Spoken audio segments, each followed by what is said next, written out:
Assalamualaikum dan selamat pagi. Salam Syawal yang ke-6. Cikgu harap semua orang sihat-sihat dan sentiasa menjaga SOP ya. Jadi hari ini pembelajaran kita hari ini cikgu akan menerangkan tentang label makanan. Subtopik yang terakhir bagi bab kita, bab 2 sekarang lah. Jadi hari ini kita akan bincangkan tentang label pada bungkusan makanan. Sebelum tu kamu boleh rujuk buku teks muka surat 84. Sebelum cikgu teruskan ke maklumat pada label makanan, sedikit tentang Akta Makanan 1983 dan 1985. Akta 1983 merupakan undang-undang Malaysia yang dikuatkuasakan oleh kerajaan untuk melindungi orang ramai. Jadi Akta 83 ni lebih kepada tujuannya untuk melindungi pengguna lah, melindungi kita dari segi kesihatan, berkaitan penyediaan, penjualan dan penggunaan makanan. Maksudnya akta ini memastikan makanan yang dijual tu tidak berbahaya kepada pengguna, tidak mengandungi racun. Sekiranya didapati makanan tu mengandungi bahan terlarang, racun dan sebagainya, jadi pengeluar ataupun manufacturer boleh dikenakan tindakan undang-undang lah, seperti penjara dan denda. Kemudian peraturan makanan seterusnya iaitu 1985. Peraturan ini lebih kepada menekankan tentang atau membantu pengguna mendapat maklumat untuk mendapat makanan yang selamat, yang berkualiti, bersih dan bebas daripada sebarang bahan kimia. Seterusnya kita ke label makanan. Kalau kamu tengok makanan yang kita beli, makanan dalam tin ke, makanan dalam bungkusan ke, mesti ada label makanan. Walaupun makanan tu mungkin kerepek pisang, kerepek ubi ke, yang dibuat oleh makcik-makcik kampung ke, mesti ada label makanan. Sebab ini diwajibkan berdasarkan akta atau peraturan makanan tadilah. Sekarang kita nak tengok pada label makanan ni apa yang perlu ada, maklumat apa yang penting.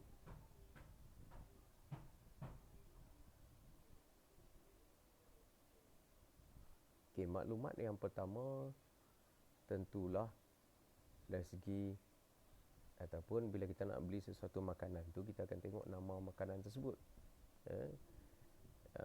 Kalau makanan tu dibungkus elok tapi tak ada nama makanan, jadi kita tak tahu apa benda. Kita tengok bungkus 4 segi elok je, ingat butter, tak ada nama kan, rupanya beli-beli balik buka belacan. Jadi tak boleh macam tu, jadi customer macam tertipu ataupun menyusahkan customer memilih makanan. Jadi yang pertama mesti ada nama makanan. Contoh yang cikgu bagi ni Canadian Purple Wheat.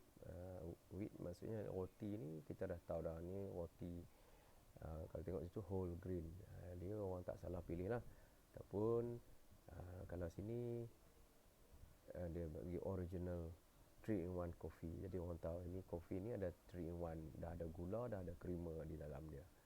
Ni coffee mate. Jadi yang pertama mesti ada nama makanan.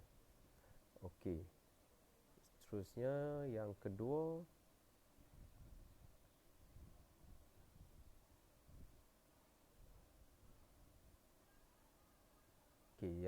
mesti ada senarai ramuan ataupun bahasa Inggeris ingredients.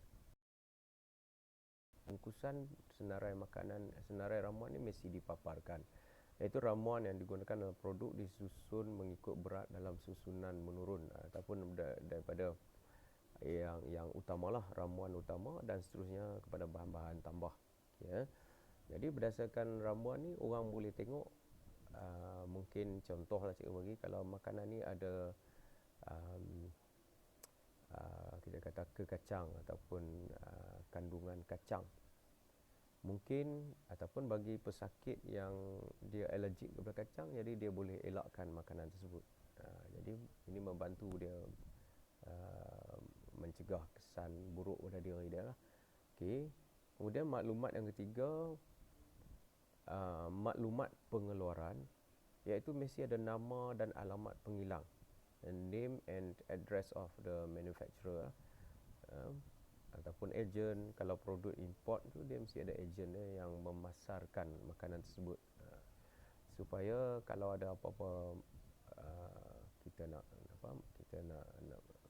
menghubungi pengeluar ni, kita boleh menghubungi dia dengan mudah lah. Okey.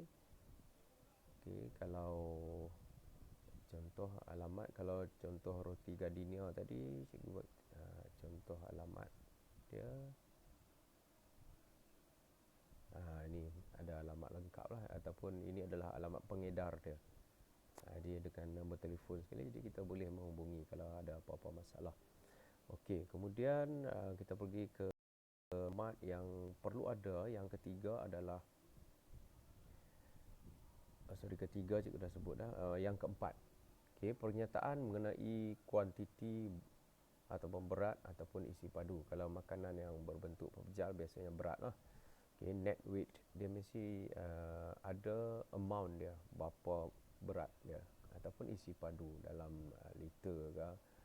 Biasa dalam liter lah kalau isi padu. Ada mungkin minuman, contohnya minuman Coca-Cola ke Pepsi, jadi dia akan bagi dalam bentuk isi padu lah, dalam liter.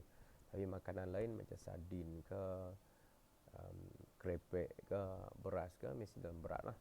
Okay, jadi ini maklumat yang perlu ada, keempat yang perlu ada. Kemudian yang kelima, penandaan tarikh, ataupun lebih tepat adalah makanan tu mesti ada tarikh luput, expiry date.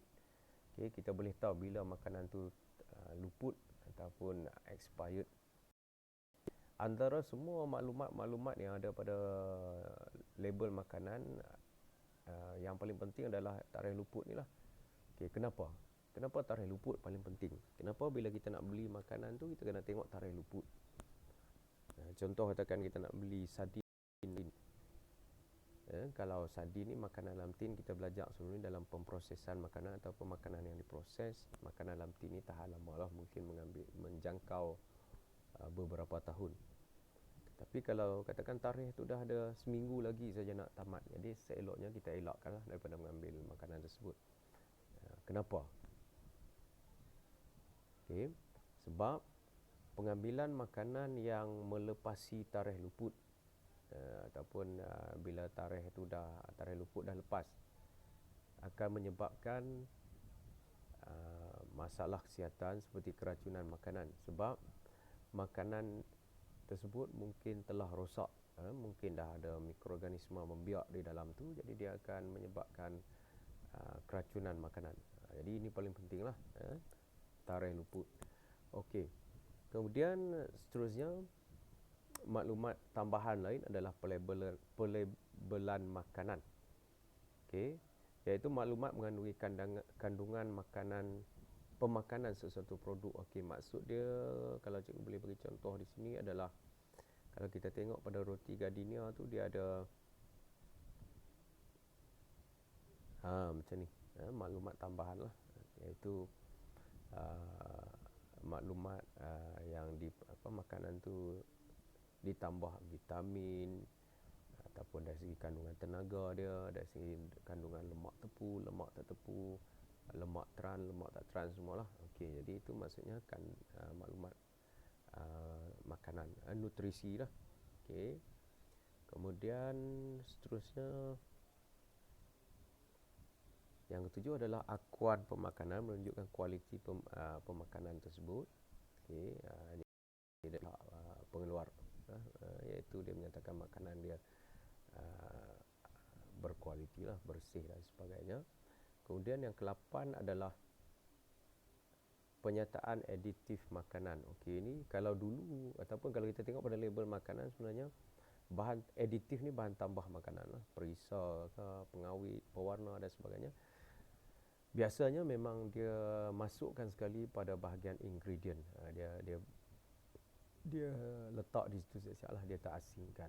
Kalau kita tengok tadi, kalau tengok ramuan tadi, kalau tengok di sini, kita tengok boleh bawah, dia ada kat bawah tu ada dough conditioner, dia ada vinegar, iron, semua tu adalah bahan tambah lah. Okay. Dia letak di bawah ingredient sekali dengan bahagian ramuan. Okey.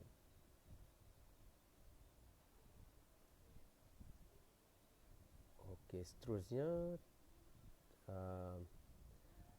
logo halal ataupun status halal makanan. Okey, status ini bukanlah ataupun logo halal ini bukanlah wajib ataupun compulsory berada pada label seperti yang maklumat yang cikgu terangkan tadi. Tetapi di Malaysia ataupun bagi negara yang berbilang bangsa ataupun ada pengguna Muslim, jadi status halal ni adalah penting lah. Contoh kalau di Malaysia, katakan suatu hari katakan Ping Chun ada kilang mengeluarkan makanan. Jadi kalau dia tak letak tanda halal, maksudnya makanan tersebut tidak boleh diambil lah oleh pengguna Muslim. Jadi dari segi kita kata pemasaran, rugilah itu, sebab pasaran tu menjadi terhad kepada orang bukan Muslim saja. Jadi bila kita letak status halal atau logo halal, jadi makanan itu memang boleh diambil oleh orang Islam. Jadi pasaran tu menjadi lebih luas. Jadi maksudnya kalau kita ada status halal tu, makanan boleh dipasarkan kepada semua orang. Okay. Okey.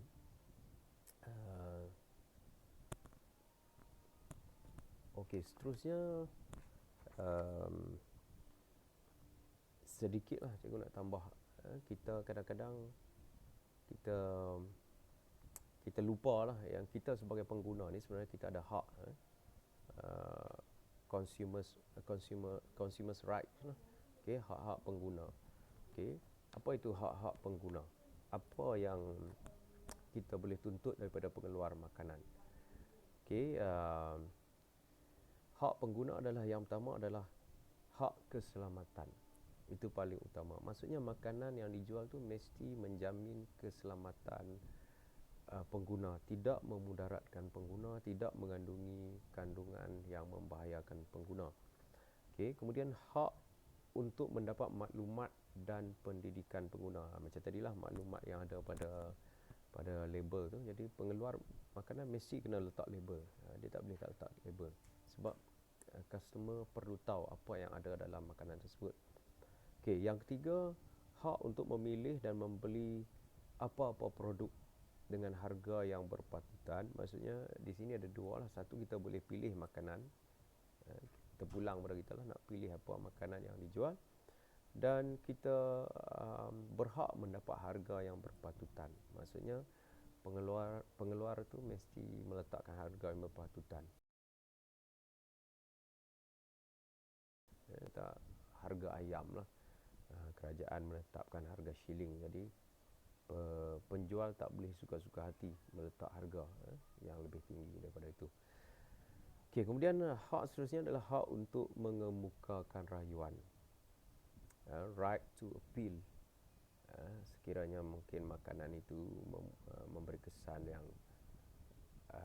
memudaratkan kita, atau contohlah kata tadi customer ni dia allergic kepada kacang katakan, peanut. Tapi bila dia beli makanan tu, pada label makanan ataupun ingredient tidak dinyatakan ada kacang lah dalam tu, ataupun benda-benda yang berasaskan kacang dimasukkan. Jadi apabila diambil, pengguna ni mungkin dapat kesan negatif. Jadi dia boleh dapat mengemukakan rayuan lah untuk mendapatkan ganti rugi. Dan hak yang terakhir adalah hak untuk mendapat ganti rugi lah. Ini yang di Malaysia kita tidak atau jarang diamalkan. Okey, contoh kalau kita beli makanan, katakan kamu beli coklat bila buka-buka dalam tu mungkin ada ulat ke ataupun ada cicak mati ke dalam coklat tu, elok ya duduk sebati dengan coklat. Sebenarnya kita boleh bawa makanan tu semula ke penjual ataupun ke pengeluar, kita boleh menuntut ganti rugi. Kalau di negara-negara maju seperti UK, Amerika, memang pengguna dia sangat kita kata aktif lah dalam menuntut ganti rugi kalau makanan yang dibeli tidak seperti kualiti yang dikendaki. Okay. Jadi diharap satu hari nanti kita di Malaysia ataupun kita sedarlah lepas ni kalau kita beli makanan rosak, jangan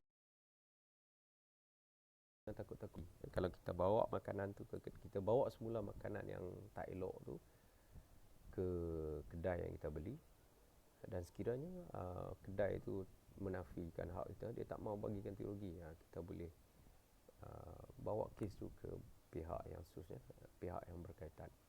Okay, ya. Jadi cikgu harap kamu fahamlah ataupun hari ini kamu boleh menyatakanlah maklumat-maklumat yang patut ada pada label makanan, dan juga kamu juga boleh menyatakan sekurang-kurangnya 2 ke 3 hak-hak pengguna. Okay, ya. Dan lepas ni cikgu akan hantar ke Telegram kita latihan yang berkaitan. Jadi kamu boleh selepas menonton video ni kamu boleh cuba menjawab soalan tersebut, dan kamu boleh print ataupun salin dan lekatkan pada buku latihan kita, dan jangan lupa tulis tarikh lah. Okay, ya. Jadi setakat ini dulu. Okay, jumpa lagi dan selamat ber-PDPR. Okay, take care. Assalamualaikum warahmatullahi wabarakatuh.